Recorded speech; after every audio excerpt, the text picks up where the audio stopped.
This is the London FinTech Podcast, brought to you by your host, Mike Ballerman, bridging the worlds of suits and t-shirts, of finance and technology, bringing you insights, stories, and inspiration from the golden age of opportunity and innovation happening in London right now.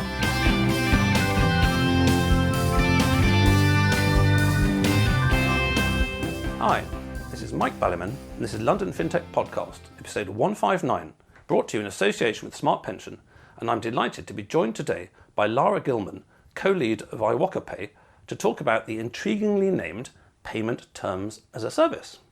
As the global governmental insanity continues, and in the UK with even more measures now, despite the less fatal than the flu COVID having all but disappeared, brackets, vaccine trials in the UK had to be moved to the US because so few people have got it, they wouldn't work, and only 1% of the average daily deaths in the UK have even managed to catch it. That's people who are literally not strong enough to last the day out. Because of all this, and much, much more, the cash flow pressures on businesses continue to mount. One thing fintech cannot do is to fix this problem.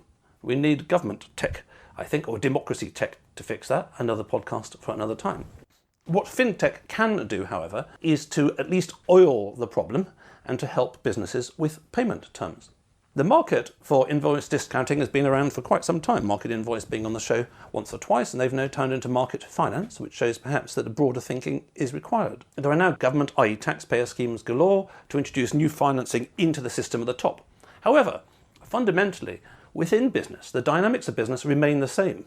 A supplier supplies, a buyer buys, and then a buyer sells it to retail, and the whole chain needs financing. iwocapay, we will hear more about anon. But they're part of one of London's most successful fintechs that have been on the show before, iwoca. iwocapay quotes, "Give suppliers all the benefits of payment terms and none of the risk." That sounds good.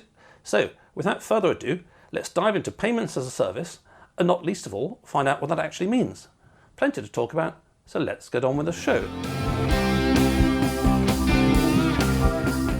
Good morning, Lara. Thanks for joining me on the show today. Morning, Mike. Great to be here. Now, you were telling me something that I was very impressed with, which is that you read a book recently, and one reason that I'm very impressed with that is that my skill set in the book front has rather mutated to buying books. I'm actually very good at buying books, and I haven't been really reading so many recently, and embarrassing to say, the pile of books that I've got to read is now actually approaching my height, and I'm quite tall. So maybe you can share with not just me, but some of our listeners who are in the same sort of situation, how you managed to read books and what book you had recently. Did it have a green cover? 10 points if anyone gets that cultural reference. Yeah, it's interesting, actually. So books are kind of a big area of focus for iwoca in general, actually. What people are reading, you'll often see if someone buys a great book, it'll proliferate around the office, especially when it's things about, how we work or how we think or how we can kind of be a bit more thoughtful in our approach.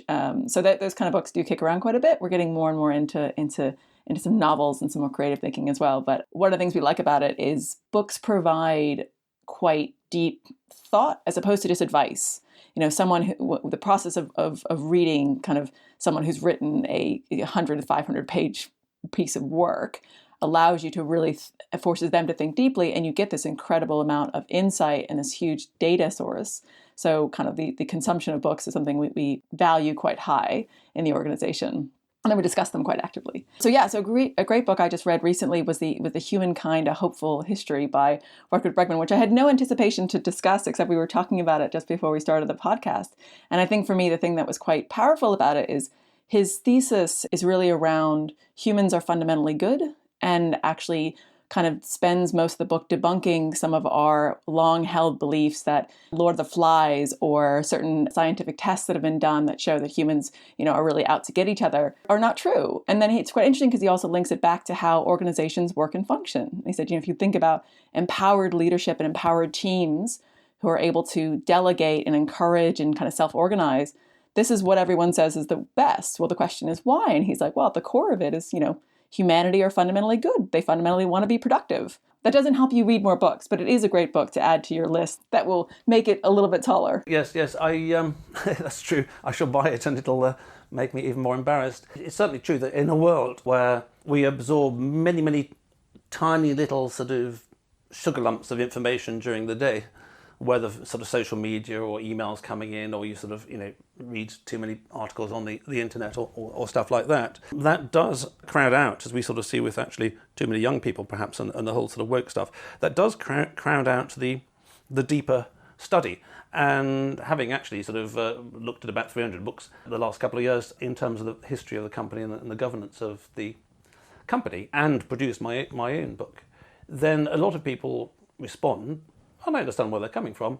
Yeah, sure, Mike, I don't have time to read the book, but what are the 3 most important things about managing a board? Well, okay, I can tell you, and actually once I finally got the unlistedboard.com going, I shall have a freebie sheet on it which says the 3 most important things for the startup and the 5 most important things for the scale up and stuff like that.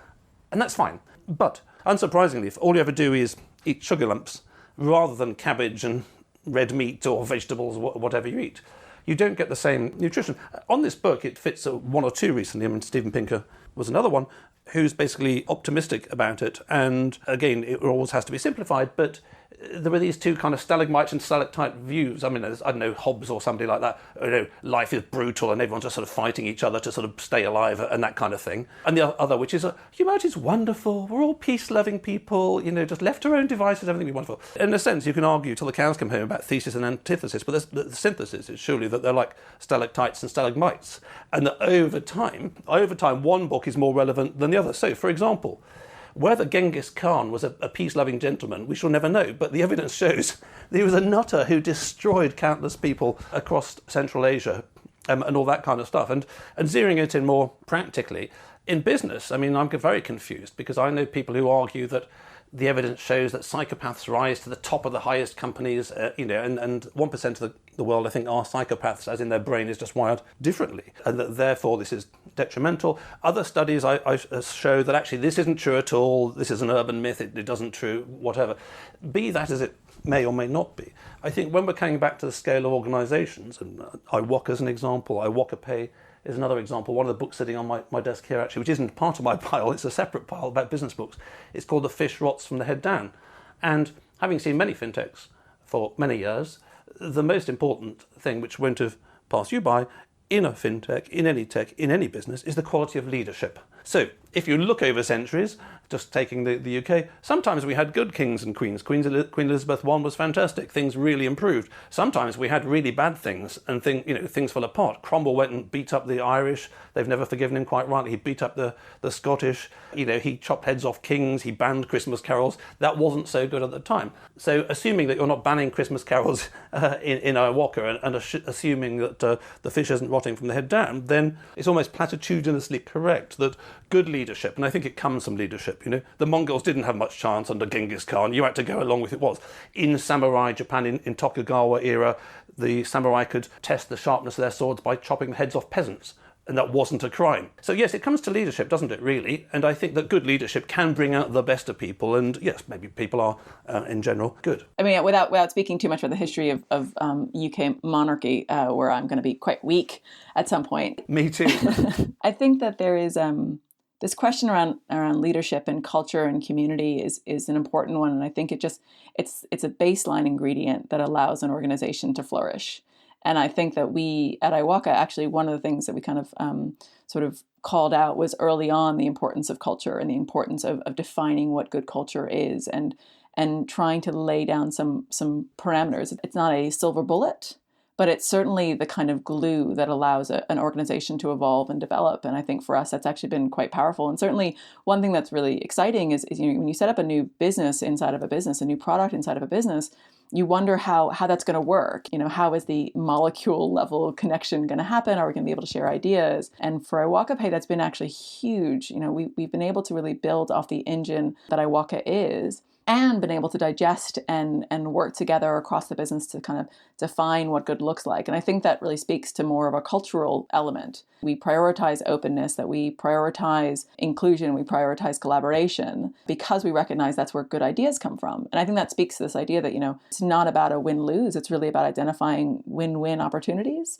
We see this actually even in negotiation generally, but that underlying assumption that we are aligned to the same goal, that we are kind of part of this bigger organization, has been an accelerator. Whereas I know, certainly in some big corporates, it doesn't always feel that way. So it's been a really good experience, and I think it speaks to a lot of a very solid foundation when it comes to kind of our culture. Yes, and I think culture is the absolutely key word. Anish Varma of AIR was on the show earlier in the year, and he was talking about the fact that at AIR, he wrote a book for internal circulation only on the culture of AIR.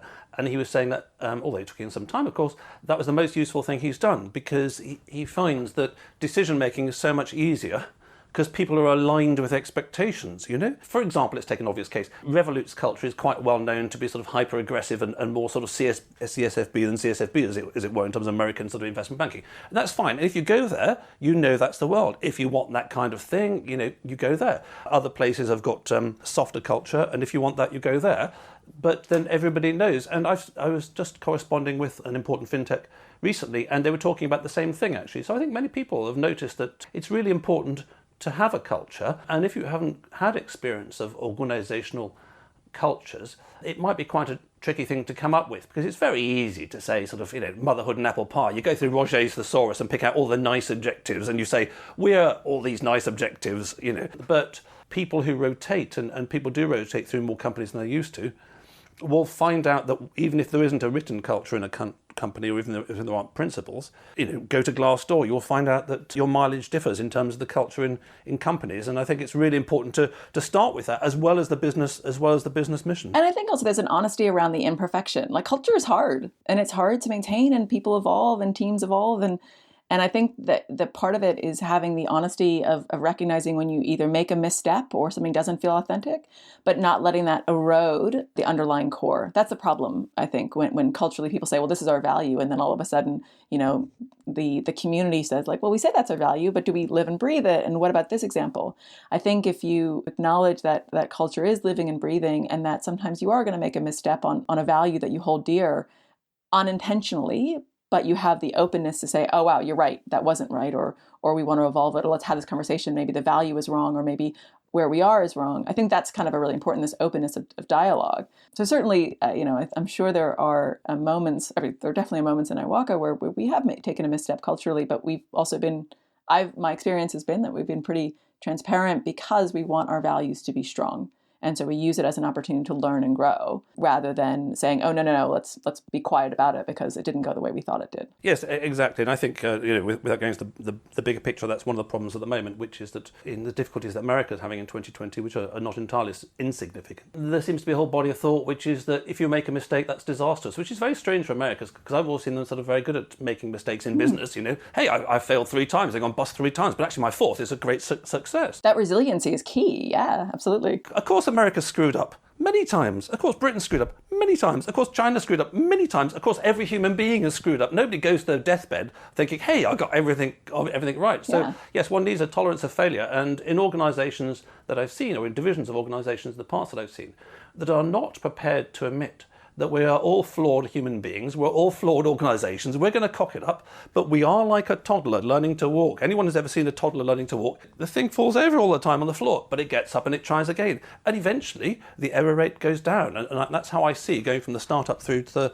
the scale-up. So as you say, that's an important thing. Yeah, and actually linking this back, I'll do a shout-out. There's an organization we've worked with called Class 35, and one of the partners, Al Cultural, has written a few pieces on their blog about innovation and the evolution of innovation. And he talks about this idea of waste, this how can you have productive waste, because without a desire to fail or to kind of take high-risk projects, you never get the returns you're looking for. If you only optimize on efficiency, you really miss some of the big gains. And so I think that actually very quickly, you know, we've gone from the kings and queens of Europe to organizational culture to innovation. But I think it all is kind of linked. And I think that mindset of we are a living and breathing society. We, with our, you know, rules are living and breathing. We need to constantly review them as the world changes around us. And that also speaks to how we think about innovation and how we think about creating the right dynamic to allow some level of failure without losing kind of control, without making it completely wasteful, or without any sort of line of how are we going to be able to make this reasonable. And I think that's where kind of culture and innovation probably come together. What do we believe in? What's important to us? And therefore, what are we willing to experiment on? And how much are we willing to experiment? Are important questions that every organization kind of has to ask themselves constantly. Absolutely, and we must move on to this Yeah, the payments thing that you're so excited about, as well as the culture. But it's a useful preface because it is quite an important thing that all organisations can tighten up at the moment to increase their chance of survival over the next 6, 12, 18 months. It's hardly been made easier, but it's not a coincidence at all that there is a parallel between, as it were, the microcosm and macrocosm on this, because if you go back to the day when business in Europe was done in guilds were a chunk of society. They had festivals, they had feast days, they had their own rules about how they operate. And then when the company came along in the 16th century, the company was deliberately, the company was called a commonwealth. It was a small c commonwealth, as opposed to the land as a whole, which was the commonwealth, the common space wealth of the people. So one reflected the other.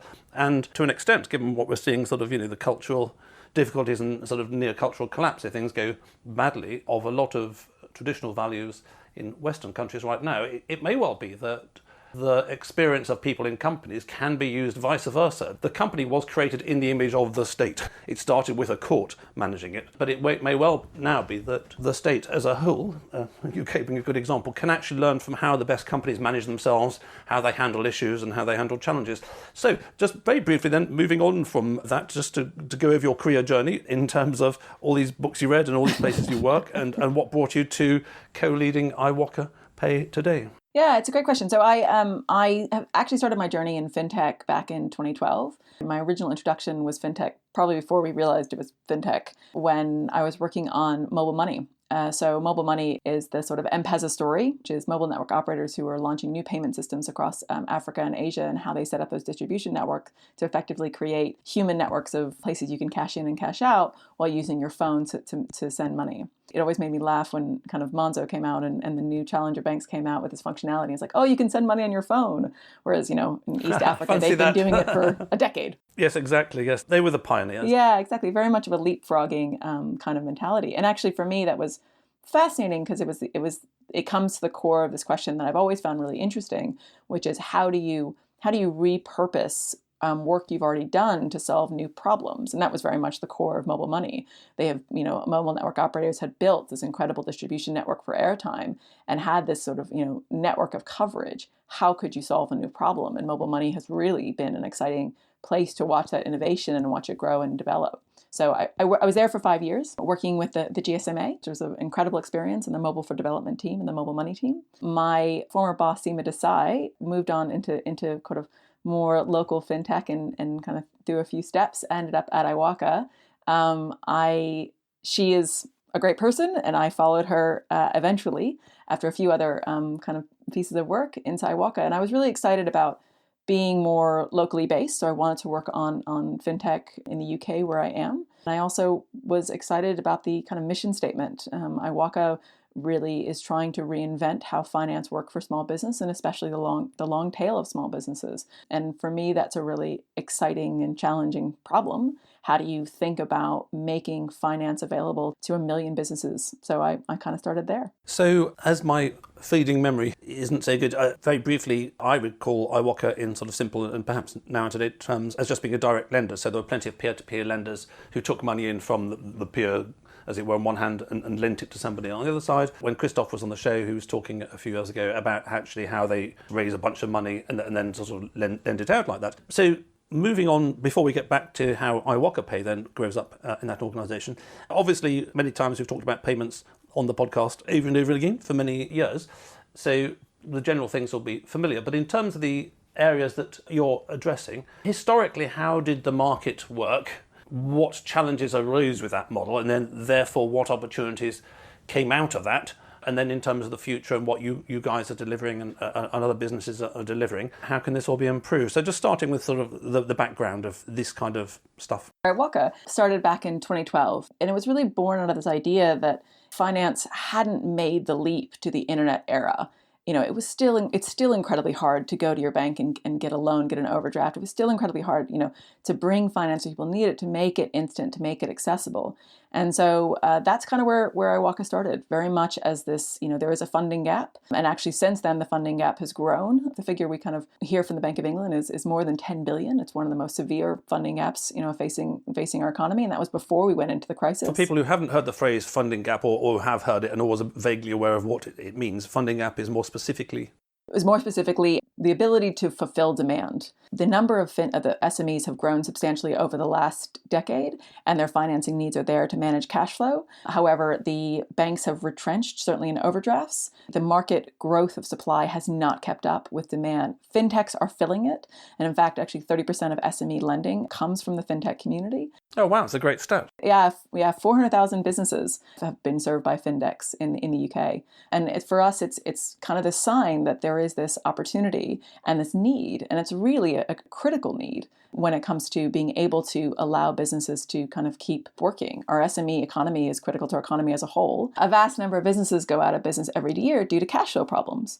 And that's somewhere where finance can solve a very meaningful and quick and effective role.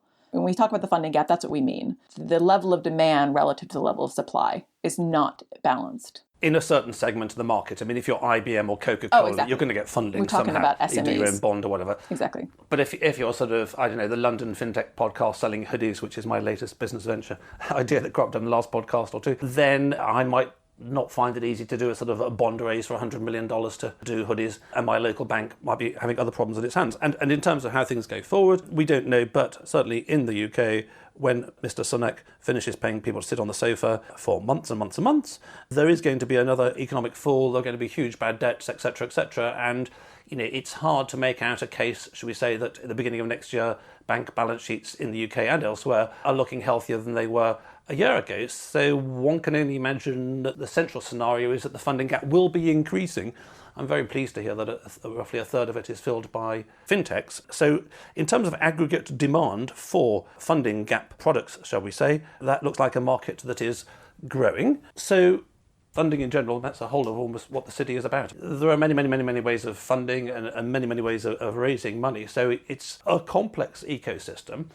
In terms of the area that you guys are looking at solving and sorting in a different fashion, how do you zoom down from the entire funding gap of SMEs in the UK, which is quite a large market, to what you lot are focusing on? If I go back to kind of what I mentioned earlier about the mission of the organization is to fund 1 million small businesses. Since we launched in 2012, we've already served over 50,000 customers. Our USP is in our ability to understand a business. We have built a sophisticated tech stack to digest massive amounts of information about the business, about their experience, about who they are, who the owners are, and be able to take a 360-degree view. With that, it means that we are able to reach more businesses, do it faster, make it easier for them. So for us, that's really kind of the core, the thrust of where we focus. What kind of size of business are we talking about? Our average loan size is around £10,000. So we really are kind of making this much more about the accessibility at the micro end of the market. Right. So if you're lending, say, 10 grand, you're presumably quite often talking to businesses where you've just got sort of less than 2 handfuls of people in it. Exactly. The way we kind of talk about it is we work with the cafes and coffee shops of the world, as well as we do have a number of larger business come to us, and that really speaks to what they're looking for is our high level of service. So what we're trying to kind of build, what we are building, is this high-touch, service-led approach that still is accessible for all kinds of businesses. So we're really encouraged by the kind of feedback we get on Trustpilot and the kind of response we get from our customers around why they come back. They come back to us for the service, and they use us for the accessibility and the ease of the product. I see. So coming on to this sexy-sounding payments as a service or payment terms as a service or something like that, then just sort of unwrapping that as, say, one of the many products the SME funding gap needs. Yeah, what does payment terms as a service mean? Yeah, it's a great question. So let me maybe take a step back. Our core product is what we call a flexi loan, and that's really it's kind of an alternative to an overdraft. It allows businesses to kind of manage their cash flow needs as and when they need to. So part of that, we also ask people, how are you using this product, and what is your kind of driving need? And one of the reasons that came up fairly regularly was either to pay a supplier or to cover an invoice. And so we started looking at this and wondering, well, if it's really around this invoicing moment, could we make something that is more tailored? And that kind of opened the door to investigate, what is happening here? What's this dynamic between buyer and seller? And that's where we really honed in on this idea around payment terms. Our UK norm is that a B2B supplier provides their customer 30-day payment terms. And in doing so, they are opening themselves up to not just the credit risk of their customer, of their buyer, also all the admin that goes with it. So whether or not the customer pays on time, will the supplier need to chase them? There's a lot of kind of frustration or let's say inefficiency in that current setup. And so we thought, well, if they're using our core products, to solve this problem, could we make something that's more tailored for this use case? And that's kind of the early iwocapay, where iwocapay was born. This idea that we could actually take payment terms off the shoulders of small businesses using the engine that we've built already. Essentially how it works is we work with suppliers and they effectively allow their customers to pay with iwocapay. In doing so, the supplier gets paid up front. Then we have a relationship with the buyer, and the buyer has the opportunity to spread the cost over 90 days. Now, what this means in practice is as soon as the supplier gets paid, that's it. There's no further risk to them. It is now between the buyer and iwoca to kind of manage that payment. And the buyer is able to spread their costs as they need to. They can repay early. They can spread it evenly over 90 days. So for us, we feel like we're solving both sides of the equation, letting suppliers give the payment terms they want to give while giving buyers the optionality to manage how they want to use those payment terms. We'll come back in a minute to the security that you guys take, assuming you're not a charity or maybe it's unsecured or whatever. But when you're talking like that, it sounds to me that sort of as a metaphor or as a model, it sounds very much like domestic trade finance in terms of the various trade finance people we've had on the show. Prima Dollar being the most recent example. They were helping people send stuff from Bangladesh to the UK or something like that. And again, what does the supplier want? Supplier ideally wants box of stuff, goes out of door, cash arrives in bank there, and then forget about it kind of stuff, and it all goes away. And then, of course, that goes on a container ship and it goes around the world, and that takes quite a while. But in the case of what you're talking about, it is like a domestic trade finance, which is that if I sell a hoodie, I want the money now for my hoodie, and then the hoodie goes off and it sort of eventually gets its way to the customer, and equally the customer in this case, it may not be a perfect analogy, but never mind. The customer in this case doesn't want to pay until he's got the hoodie, because I don't want to take a risk, or the hoodie's no good, or it's got one arm, this hoodie, this is ridiculous, and I paid for it 3 months ago. It's actually a great analogy, because if you think about it, we launched iwocapay back in June, and we launched it with a report called Leveling the Paying Field.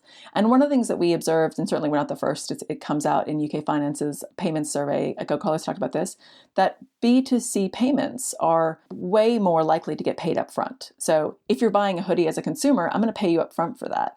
Whereas a business, they are twice as likely to extend payment terms. And so the question is, well, what's happening there? What's the difference? And can we make that better? And so for us, this is this idea of businesses need flexibility. We from the same survey, we saw that 30% of business customers said they were considering not working with a supplier because of the payment terms they offered. So they want that flexibility to help manage their own cash flow. However, suppliers are disproportionately exposed to this risk. And in fact, 20% of them said that not only are they exposed to the risk, but they actually get worse payment terms from their suppliers than they give to their customers. So there are suppliers who are also getting squeezed in this value chain.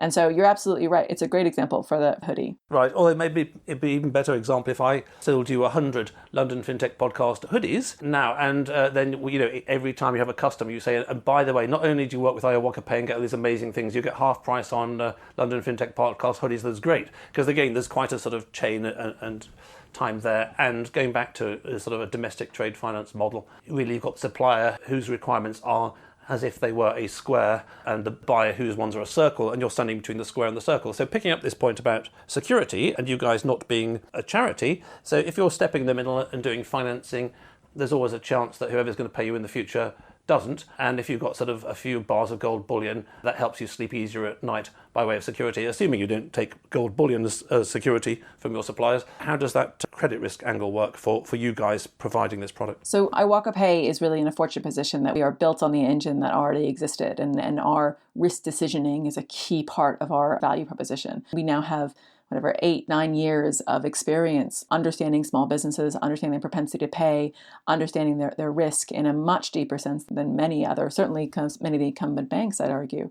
So we're quite good at understanding that credit risk. And we've built iwocapay on the same principle. And in fact, that's part of our value proposition to both buyers and suppliers, that we will look at your whole business. We will take that credit risk because that's what we do. So it's unsecured lending. It's unsecured lending, correct. We do take personal guarantees as part of this product, and that's part of our kind of core product. That's been certainly a norm for us. So it's allowed us to lend to a wider range of businesses. For example, startups who have a thin revenue history, a personal guarantee is a great way to provide them with fair access to finance. Going forward, we certainly see this as an area that may evolve. And part of our BCR commitments, which is a grant that we won last year. And BCR, for people not in the UK, is? So the BCR is the Banking Competition Remedies Scheme. It's basically an innovation scheme that's supported off the back of some of the RBS reappropriations of funds post-crisis, and how they kind of sell it off.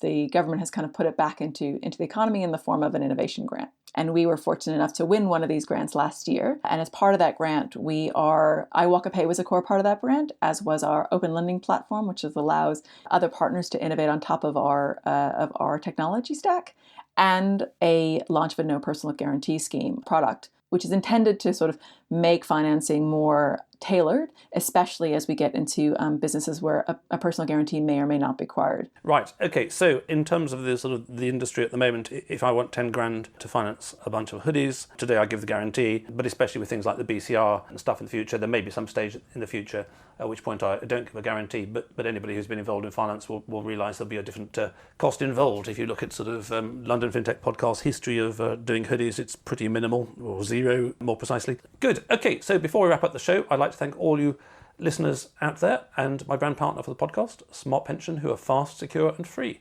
Check out their UK workplace pensions at autoenrolment.co.uk. So you've mentioned iwocapay once or twice in terms of the payments as a service. Is there anything else you want to tell the millions of listeners out there about iwocapay, and what particular shout outs would you like to shout out? Yeah, so iwocapay is now available. So you can come check us out on iwocapay.co.uk. But more importantly, we're also looking at partners who we can work with, particularly businesses who are focused on the invoicing side of the solution. So we are talking to lots of different kinds of partners, and we're really excited to kind of tap into those networks. So if anyone is interested. And obviously, for those B2B suppliers out there who work with small businesses and sell to small businesses, you can sign up at our website and start sending pay links and giving your customers better payment terms. Excellent. Well, it's always good to hear innovation. As we started, it's very challenging circumstances, which to me only seem to be getting worse rather than better. However, the fintech market as a whole was promoted by the catastrophes around 2008. I think without 2008, fintech wouldn't necessarily have gone anywhere. And it may well be that 12 years later, in 2020, with the catastrophes of 2020, it provides yet another fillip for fintech as a whole to help the economy, to help businesses. I'm particularly impressed by your stat that 30% of small co's have had fintech loans, and it may well be going forward, as I say, with bank balance sheets deteriorating, that businesses such as yours and many others form a increasingly vital part of the economy, which would be exciting to see. So thank you very much for that, Lara. It's very interesting to hear, and I wish you every success in the future. Great. Thanks very much, Mike. Appreciate the time.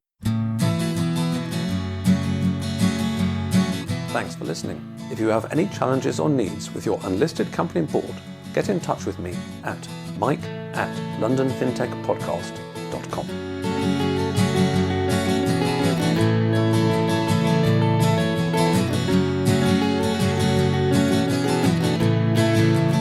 We could sit in a bender all day, watching the firelight dance, watching the firelight dance.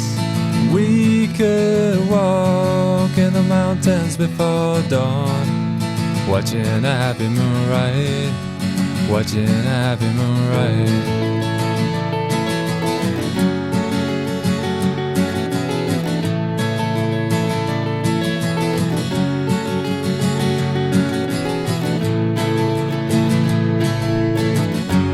Come away from the city, with the tarmac so dead and the people so sad. Come away from the city, with the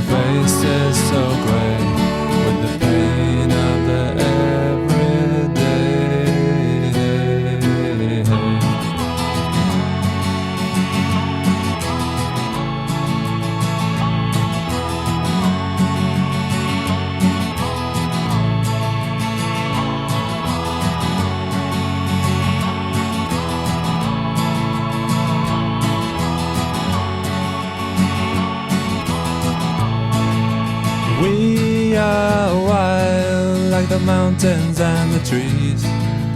Can you see what I mean? Can you see what I mean? When we fade in between the earth and the sky, kiss the city goodbye, wave the city goodbye, wave the city goodbye,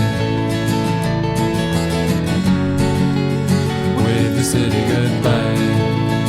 Watch the firelight dance with me, watch the firelight dance with me, watch the firelight dance with me, watch the firelight dance with me, watch the firelight dance with me, watch the firelight dance with me, watch the firelight dance with me, watch the firelight dance.